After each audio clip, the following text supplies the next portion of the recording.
ঈদ মানেই নতুন পোশাক, আর নতুন পোশাক মানেই শপিং মল। এই ধারণা কি বদলে যাচ্ছে? শপিং মল তো উচ্চবিত্তদের কেনাকাটার জায়গা, তবে কি মধ্যবিত্ত ও নিম্নবিত্তদের জন্য ঈদ শপিং কঠিন হয়ে পড়বে?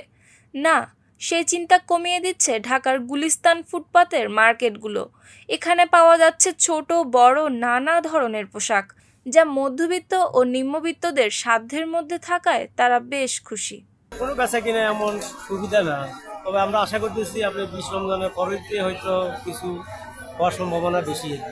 নির্মাল আবার এখানে বিক্রি করে দেবে, আমাদের খরচ কম, আমরা কমে বিক্রি করতে পারি। আর কি কিনতে হলে 5 থেকে 600 টাকা কিনতে হবে নর্মালি, আর বেশিও নিতে পারি ঠিক না। ফুটপাতের বিক্রেতারা জানাচ্ছেন, শপিং মলগুলোর দোকান ভাড়া, নিরাপত্তা খরচ সহ অন্যান্য খরচ বেশি হওয়ায় সেখানে পোশাকের দামও বেশি পড়ে। এগুলো কারো একটু চাঁদা টান্দা দেওয়া লাগে না, আমরা দীর্ঘদিন এভাবে ব্যবসা করি। আর ফুটপাতে এসব খরচ নেই, তাই তুলনামূলক কম দামে ভালো মানের পোশাক পাওয়া যাচ্ছে।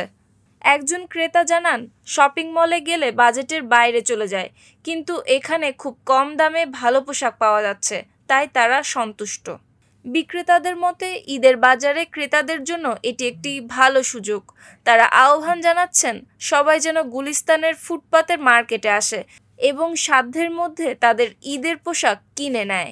সুপ্তি রায়, ভোরের আকাশ।